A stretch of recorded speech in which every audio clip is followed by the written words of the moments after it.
Okay. 1972ರಲ್ಲಿ Indira ಗಾಂಧಿಯವರು ಪ್ರಾರಂಭ ಮಾಡಿದಂಥ ಈ ಒಂದು ಐತಿಹಾಸಿಕವಾದಂಥ ಯೋಜನೆ ದೇಶದ ಮಕ್ಕಳು ಆರೋಗ್ಯಕರವಾಗಿರಬೇಕು ಅಂತೇಳಿ ಇವತ್ತು ನಮ್ಮ ಸರ್ಕಾರ ಜೀವನದಲ್ಲಿ ಮಕ್ಕಳು 5 ವರ್ಷ ಒಳಗಡೆ ಇರುವಂಥ ಪ್ರತಿಯೊಂದು ಮಗು ಕೂಡ ಇವತ್ತು ನಾವು ಈ ಲಸಿಕೆಯನ್ನು ಹಾಕಿ ಅವರ ಭವಿಷ್ಯದಲ್ಲಿ ಯಾವ ಅಂಗವೈಕಲ್ಯತೆ ಕೂಡ ಇರಬಾರ್ದು ಅನ್ನೋ ದೃಷ್ಟಿಯಿಂದ ಈ ಕಾರ್ಯಕ್ರಮವನ್ನು ಹಮ್ಮಿಕೊಂಡಿದ್ದೇವೆ.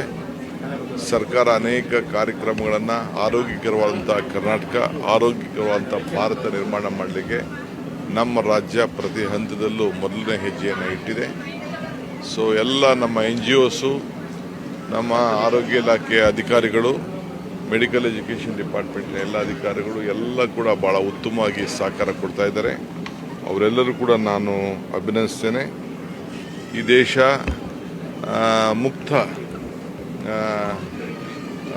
ಪೋಲಿಯೋ ಭಾರತವನ್ನು ನಿರ್ಮಾಣ ಮಾಡಿದೆ. ಇದನ್ನು ಅಕ್ಕಪಕ್ಕ ದೇಶಗಳಿಂದ ಇದು ಒಳಗಡೆ ಬರ್ಬೋದು ಅನ್ನೋ ದೃಷ್ಟಿಯಿಂದ ನಾವು ಜಾಗೃತರಾಗಿ ನಾವು ಈ ಅಭಿಯಾನವನ್ನು ಮುಂದುವರಿಸ್ತಾ ಇದ್ದೇವೆ. ಸೊ ಇದಕ್ಕೆ ಸಹಕಾರ ಕೊಟ್ಟಂಥ ಎಲ್ಲರೂ ಕೂಡ ಈ ಸಂದರ್ಭದಲ್ಲಿ ಅಭಿನಂದಿಸ್ತೇನೆ. ಖಾದರ್ ಅವರು ಸಂಪೂರ್ಣವಾಗಿ ಈ ಜವಾಬ್ದಾರಿಯನ್ನು ತೆಗೆದುಕೊಂಡು ಅವ್ರಿಗೆ ಅಪಾರವಾದಂಥ ಅನುಭವ ಇದೆ.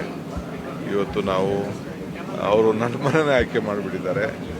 ಇರಲಿ, ಒಂದು ದೇಶಕ್ಕೆ ರಾಜ್ಯಕ್ಕೆ ಕೊಡುವಂಥ ಸಂದೇಶ ಮುಖ್ಯಮಂತ್ರಿ ಮನೆಯಿಂದನೇ ಪ್ರಾರಂಭ ಆಗಲಿ ಅಂತೇಳಿ ಅವರು ಇದನ್ನು ಪ್ರಾರಂಭ ಮಾಡಿದ್ದಾರೆ.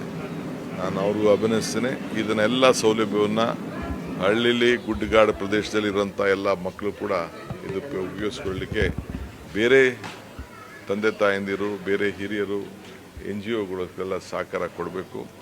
ಯಾರು ಕೂಡ ಈ ಅವಕಾಶವನ್ನು ತಪ್ಪಿಸ್ಕೊಳ್ಬಾರ್ದು ಅಂತೇಳಿ ನಾನು ಪ್ರಾರ್ಥನೆ ಮಾಡ್ತೇನೆ. ನನ್ನ ಮನೇಲೇ ಫಸ್ಟು ಜನರು ಇದ್ದರೆ ನಾವಲ್ವಾ, ಖಂಡಿತ ಲಸಿಕೆ ಇವತ್ತು ಹಾಕ್ತಾರೆ. ಮೀಡಿಯಾ ಮುಂದೆ ಅಲ್ಲ, ನೋಡೋಣ ಅದನ್ನ ನಮ್ಮ ಖಾದರ್ ಸಾಹೇಬ್ ಏನ್ ಮಾಡ್ತಾರೆ. ನಿನ್ನೆ ಪ್ರದೀಪ್ ಈಶ್ವರ್ ಮೇಲೆ ಚಪ್ಪಲಿ